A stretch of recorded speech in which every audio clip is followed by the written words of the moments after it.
sur Monaco Info pour cette nouvelle édition, une édition que je vous propose de découvrir tout de suite en images. Nous nous rendrons à New York où le prince souverain participe à la toute première conférence mondiale sur l'océan organisée par les Nations Unies. Visite du village vert sur le quai Antoine Ier, Monacologie ou comment devenir acteur du développement durable. Maison de France, carnet de voyage des ambassades de France, voici le nom de l'exposition de Virginie Broquet. Le gouvernement princier lance une nouvelle campagne de dépistage en principauté. Cette fois, c'est l'anévrisme de l'aorte abdominale qui sera au cœur de cette campagne. Retour sur le projet de pratique artistique sur le thème corps-geste, corps-voix des ballets de Monte-Carlo et qui a mobilisé quelques petits écoliers de la principauté.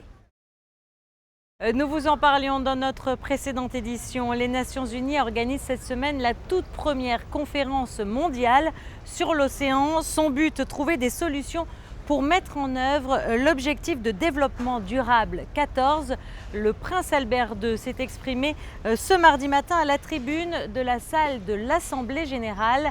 Sur place, le récit d'Alexandra Pani sur des images de Sylvain Péromal. Au moment où la communauté internationale se penche sur les océans et énonce le principe essentiel d'une responsabilité collective à leur égard, je ne peux m'empêcher de penser à cette phrase prêtée à Aristote et que nous connaissons tous. Il y a trois sortes d'hommes, les morts, les vivants et ceux qui vont sur les mers. Les océans et les mers sont au cœur des débats à l'ONU. Pour la toute première fois de son histoire, l'Organisation des Nations Unies organise une conférence de haut niveau dédiée à l'océan. Aujourd'hui, 30% des stocks mondiaux de poissons sont surexploités.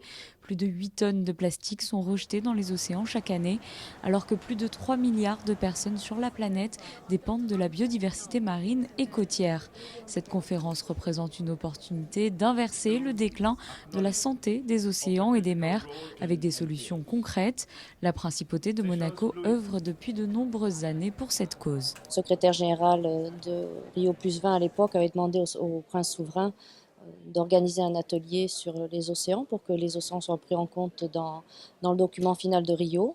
Et depuis cette date, le message de Monaco, où on endossait donc un ODD dédié aux océans, et puis le discours du prince à l'Assemblée générale lors de la session qui en fait tombait le 20e anniversaire de l'admission de Monaco à l'ONU. Pendant des siècles, les mers ont échappé à notre responsabilité. Nous pensions l'homme fragile et l'océan invulnérable. Nous savons aujourd'hui ce qu'il en est. Nous savons l'importance des océans pour notre avenir commun, mais aussi bien combien nos excès les meurtrissent. Comme l'a fait remarquer le secrétaire général ce matin lorsqu'il a reçu le prince souverain en rencontre bilatérale, les océans, c'est un petit peu compliqué dans l'agenda onusien puisque l'Assemblée générale est souveraine. Donc il y a bien évidemment la Convention des Nations Unies sur le droit de la mer, il y a le travail en cours pour protéger la zone au-delà de la juridiction nationale, mais malgré tout, on se rend bien compte que l'océan n'est pas suffisamment protégé. Le principe fondamental qui est la liberté de la haute mer et puis tous les enjeux politiques. On oublie souvent que la Convention des Nations Unies sur le droit de la mer est d'abord un instrument de maintien de la paix, mais ça doit devenir aussi un instrument de développement durable. Et ce qui se passe actuellement avec le changement climatique et l'incertitude sur comment on va pouvoir mener à bien l'interface océan-climat, donc ceci est très important. Monaco s'est associé dès son lancement à la coalition internationale contre les déchets plastiques, aux côtés notamment de la France et du Maroc. Les sacs plastiques à usage unique y ont été interdits. Les ustensiles de cuisine jetables les seront prochainement. Le tri sélectif, le recyclage, le traitement des eaux avant rejet, les opérations de nettoyage du littoral et les actions de prévention font aussi partie de nos actions. De même, la principauté se tient prête à agir en cas d'accident. Des exercices de simulation grandeur nature y sont régulièrement organisés dans le cadre du plan Ramoche-Paul avec nos voisins français et italiens pour améliorer notre réaction contre les pollutions accidentelles. La question des océans est depuis longtemps au cœur de l'engagement du prince Albert II et du gouvernement monégasque. En tant que pays côtier, la principauté de Monaco est directement impliquée. Le prince souverain l'a rappelé dans son discours, de nombreuses solutions sont envisageables et parmi elles la création d'aires marines protégées. De nombreuses actions sont menées par le gouvernement princier. Le prince souverain a choisi ce sujet comme un sujet phare de son action et il est reconnu au niveau international, ce qui est vraiment une chose très importante pour la principauté.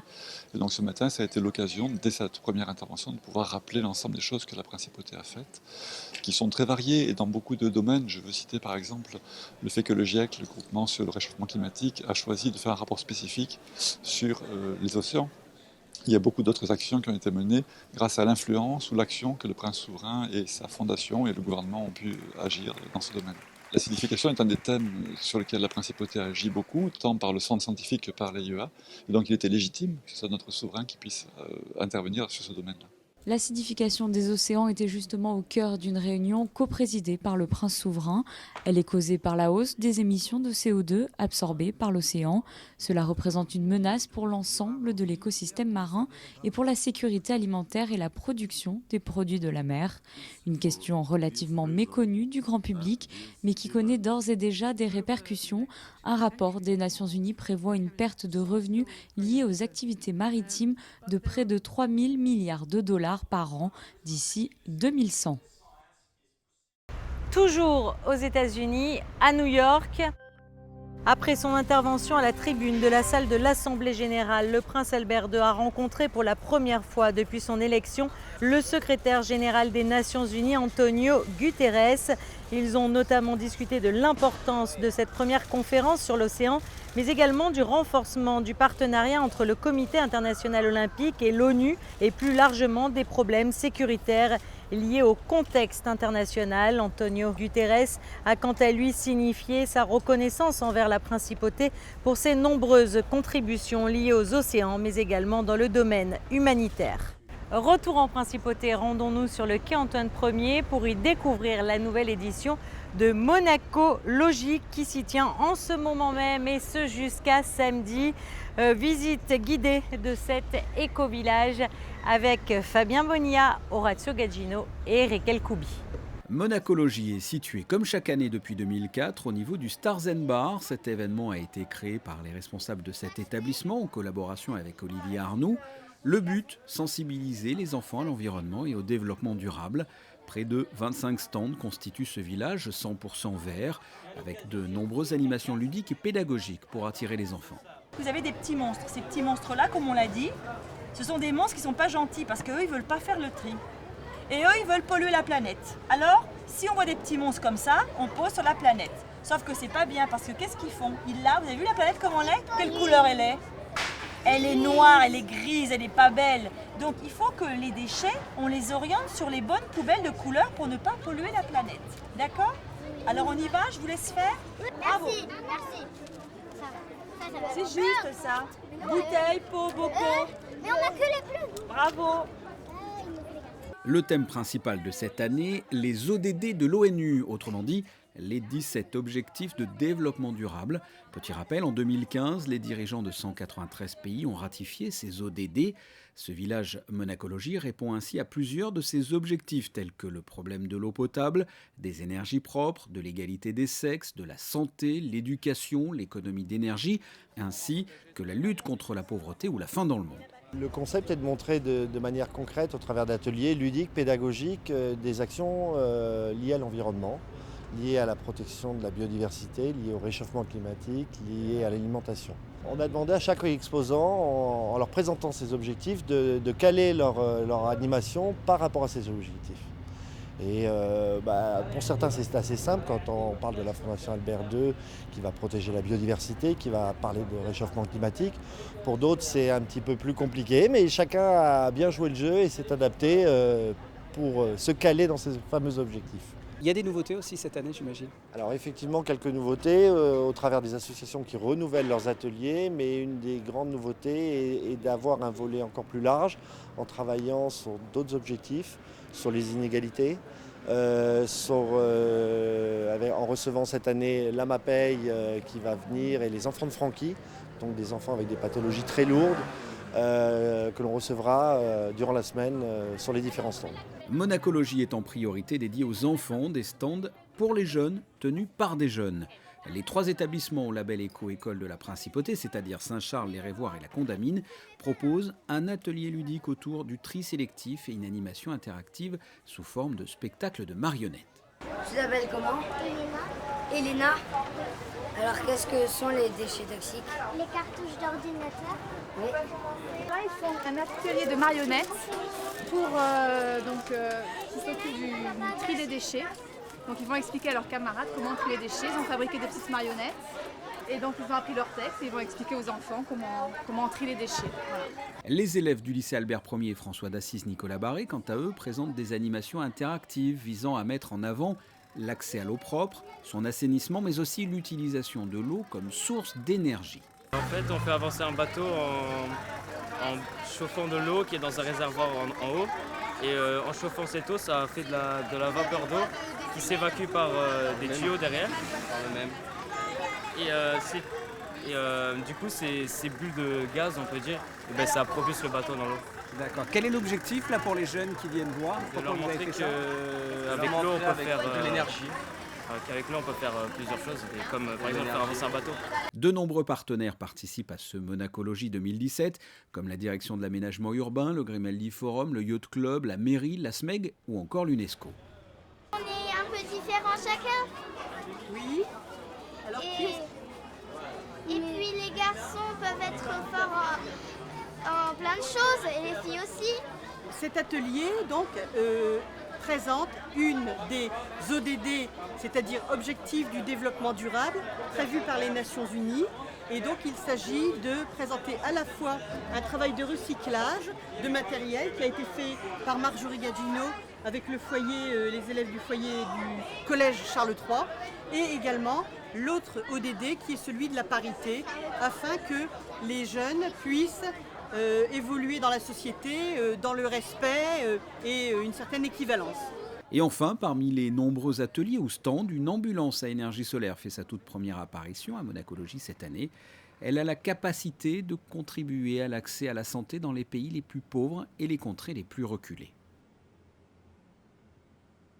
Le département des Affaires sociales et de la santé lance une nouvelle campagne de dépistage en principauté, une campagne sur la prévention gratuite de dépistage de l'anévrisme de l'aorte abdominale chez les personnes âgées de 65 à 80 ans. Alors pourquoi il est important de participer à cette nouvelle campagne? La réponse avec le docteur Daniel Rouizon. L'anévrisme de l'aorte abdominale est quelque chose d'extrêmement dangereux. On l'appelle le silent killer parce qu'il tue les gens sans prévenir. C'est-à-dire le jour où cet anévrisme qui est situé en bas de l'abdomen, avant les deux artères iliaques, peut arriver à se rompre, à ce moment-là, la personne meurt dans un nombre non négligeable de cas, dans 80% des cas, parce qu'on n'a pas le temps, bien sûr, d'aller à l'hôpital, etc. Alors qu'à contrario, si on fait une échographie abdominale simple, ce qui est vraiment quelque chose de très très facile à réaliser, on va pouvoir mettre en évidence un anévrisme, soit au départ, soit à un moment où il faut l'opérer. Ce qui fait qu'on a décidé de faire de 65 à 80 ans. On commence bien sûr par les gens de 80 ans et 5 ans par 5 ans, on va revenir à 65 ans. Il faut savoir que les résultats, alors là, sont spectaculaires, parce qu'à contrario, toutes les personnes chez qui on trouve un anévrisme avant qu'il se rompe sont guéries, dans 100% des cas là aussi, puisqu'on peut mettre un manchon, on peut mettre une prothèse, etc. Donc c'est vraiment un progrès très considérable qu'on va pouvoir réaliser, surtout qu'on a le centre cardio-thoracique à Monaco qui, point de vue chirurgical, va nous aider beaucoup. Et puis alors surtout c'est traître parce qu'il n'y a aucun symptôme. On appelle ça le silent killer, ça dit bien ce que ça veut dire. C'est le tueur silencieux parce que ça arrive de manière totalement impromptue. Et on a pu obtenir l'achat d'une machine pour Monaco, ce qui fait que nous sommes complètement indépendants pour cette campagne aussi, comme la mammographie bien entendu. Et ça, c'était aussi un progrès que les gens apprécient énormément. Coup de projecteur à présent sur cette exposition proposée à la Maison de France. L'artiste Virginie Broquet expose ses œuvres réalisées au fil de ses voyages à la découverte des ambassades de France à travers le monde. Sandrine Nègre et Thomas Deus ont pu rencontrer l'artiste. Le dessin fait partie de son quotidien depuis son plus jeune âge. Virginie Broquet multiplie les projets, célèbre vitrine de Noël du printemps boulevard Haussmann à Paris, Carnaval de Nice, livres de coloriage, cartes de vœux, bandes dessinées. Dans cette exposition, le visiteur découvre une série d'œuvres qui occupent l'artiste depuis une dizaine d'années. Elle donne sa vision des ambassades de France sur différents continents, européens bien sûr, mais aussi asiatiques, africains et pas seulement. Au départ, l'idée a jailli parce que j'ai été invitée dans le cadre des parutions de mes carnets de voyage édités. Donc j'ai été invitée au sein des ambassades pour réaliser des expositions et des signatures de mes livres. Et en dessinant, donc en croquant les résidences de France, les toutes premières, donc la première, ça remonte à 2003. J'étais à Brasilia. C'était en fait pour réaliser un carnet de voyage où c'était un collectif, voilà, et on était soutenu par l'ambassade de France. Donc là, j'avais déjà réalisé la carte de vœux de l'ambassadeur à l'époque. Donc voilà, donc ce projet a démarré en 2003, mais a vraiment réellement démarré. Enfin, j'ai eu un vrai attrait il y a une douzaine d'années. Un angle original donc pour cette native de Nice. Pour concrétiser ce projet, Virginie a pris pour habitude de se glisser dans le décor afin de saisir au mieux le quotidien d'une ambassade. Je m'arrête selon l'inspiration, et je m'arrête et je dessine et je croque. En fait, il se passe un moment pendant mon dessin, il se passe peut-être une heure ou deux parfois. Et pendant cette heure-là, la vie continue. Donc il y a des choses qui se passent, il y a un oiseau qui passe, une voiture ou une personne qui vient m'aborder. Donc tout ça, je le note dans mon dessin. Donc en fait, un dessin est un vrai moment de vie. La Principauté, c'est un pays que vous connaissez bien puisque vous la croquez aussi. J'imagine que c'est important à vos yeux aujourd'hui d'exposer au cœur de la Maison de France, rue Grimaldi ? Tout à fait, oui, parce que la Maison de France, c'est vrai que du coup, ça allie à la fois la France et Monaco, au sein de Monaco. Donc non, je suis vraiment satisfaite et ravie de pouvoir allier ces deux belles inspirations. Parmi ses futurs projets, dessiner les ambassades de France à Athènes et à Cuba. En attendant, cette exposition proposée par l'ambassade de France en Principauté et la Fédération des groupements français de Monaco est à découvrir jusqu'au 14 juin rue Grimaldi, au cœur de la Maison de France. Et puis sinon, que se passe-t-il dans le reste de l'actualité en Principauté ? L'Alliance française de Monaco organise du lundi au vendredi, au mois de juillet et au mois de septembre, des cours intensifs de français. Plusieurs niveaux sont proposés, débutants complets, débutants avancés et niveau intermédiaire. Pour vous inscrire, toutes les informations sur votre écran. Les rencontres philosophiques de Monaco viennent de décerner son prix lycéen. La lauréate est Louise Hurel, une élève de classe de terminale S du lycée Albert Ier. Il s'agit par ailleurs de la meilleure élève de l'établissement. Le sujet traité était « Mon corps est-il un objet ?» 35 élèves au total ont participé à cette épreuve. Vous connaissez sans doute le film Charlie et la chocolaterie. Eh bien, c'est dans cet esprit que la Fondation Flavien organise depuis quelques jours ce jeu chocolaté. Grâce à la collaboration de la chocolaterie Marcelin à Levins de la chocolaterie de Monaco et de Jean-Michel Lorca à la Colle-sur-Loup, 100 jeux de 2 tablettes puzzle double chocolat ont vu le jour et sont à la vente au prix de 10 €. La Fondation Flavien vous propose de partir à la recherche de ces 120 grammes de douceur au profit de la recherche sur les cancers pédiatriques et les maladies rares. Et à l'intérieur des emballages, 6 golden tickets porteront la mention gagnant et vous permettront de découvrir le monde de la chocolaterie. À noter que vendredi sera le jour de l'apéro-concert sur la place d'Armes. Le 25e Challenge Prince Albert a réuni les passionnés de l'escrime à l'espace Saint-Antoine à Cap-d'Aille les 3 et 4 juin dernier. Organisé par la Fédération monégasque d'escrime, ce challenge est un tournoi international de sabre accueillant des filles et des garçons de moins de 17 ans. Recherche de mouvements, improvisation, ateliers, théâtre, et chant, posture, pulsation et rythme. Ce sont quelques-unes des techniques proposées par les ballets de Monte-Carlo aux élèves de classe de CE2 dans le cadre d'un projet artistique sur le thème corps, geste, corps, voix. Le résultat du travail de ces élèves a été présenté à leurs parents sous forme de spectacle à l'atelier des ballets de Monte-Carlo le 1er juin dernier. Regardez plutôt ce reportage signé José Sacri. Il y avait beaucoup de monde dans les gradins installés dans les studios des ballets de Monte-Carlo, là où les amateurs de ballet assistent aux imprévus de la compagnie. Mais cette fois, il s'agissait de parents d'élèves. Des élèves des classes de CE2 venaient découvrir en quelque sorte le résultat du projet de pratique artistique sur le thème corps-geste, corps-voix, proposé pendant 1 an à leurs enfants. C'est le gouvernement monégasque qui nous a demandé, à nous les ballets de Monte-Carlo et à l'éducation nationale de Monaco, de proposer un projet artistique pour que chaque enfant scolarisé à Monaco puisse, à un moment donné de sa scolarité, avoir une vraie pratique artistique tout au long de l'année. Et du coup, on a proposé ce projet à toutes les classes de CE2. Et il y a 14 classes de CE2 qui ont répondu présentes.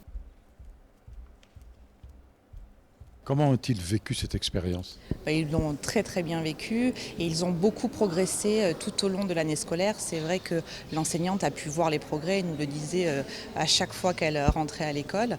Ça a développé beaucoup leur attention, leur concentration. Ils ont appris à pouvoir découvrir leur corps parce que c'est vrai qu'il a fallu trouver les bons gestes, bien placer son corps. Donc ça leur a donné une certaine posture, beaucoup plus d'attention je trouve. Et donc c'est un projet qui a été très très positif dans tous les sens du terme. Oui, vraiment ils y allaient très volontiers et ça les a également beaucoup canalisés. Moi je trouve ça a développé une certaine sensibilité chez eux. Parallèlement à cela, ils ont également fait des ateliers de théâtre entre midi et 2 à l'école et ça a aussi permis de développer leur placement de voix. Donc tout a été, on a essayé de raccrocher des choses un petit peu dessus pour pouvoir les faire évoluer dans tous les sens artistiques, on va dire.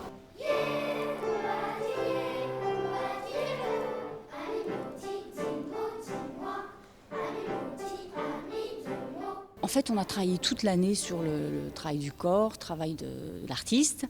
Et là, on a mis bout à bout des exercices pour présenter pour une restitution du travail. Ce n'est pas un spectacle, c'est vraiment on restitue le travail qu'on a fait toute l'année avec les enfants. C'est magnifique, quoi. Les progrès, tout ce que ça a pu leur apporter en bénéfice. Enfin, on a eu des enfants complètement introvertis qui se sont épanouis. Enfin, c'est vraiment une expérience. À chaque fois, ça fait chaud au cœur, quoi.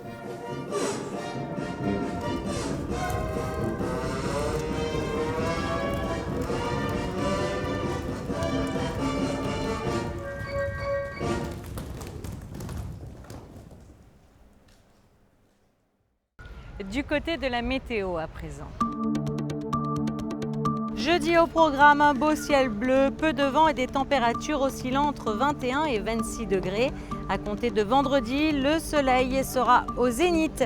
Un climat d'été, une légère brise de mer accompagnera toute la journée de samedi qui sera des plus estivales avec des maximales atteignant les 27 degrés, tout comme dimanche qui sera en avance sur le calendrier. Le week-end sera donc au beau fixe. Le début de la semaine prochaine comptera peu de changements côté temps. Toujours du soleil et lundi malgré la présence de quelques nuages. Des nuages qui d'ailleurs s'intensifieront les jours suivants. Je vous propose à présent de retrouver Christophe Paco. Il a rendez-vous cette fois avec Marc-Olivier Fogiel. Et puis si vous ne l'avez pas encore lu, je vous propose de découvrir le nouveau numéro de Code Sport, le magazine de sport de la Principauté, à découvrir donc de toute urgence. Et puis quant à moi, je vous retrouve très vite sur Monaco Info. À bientôt.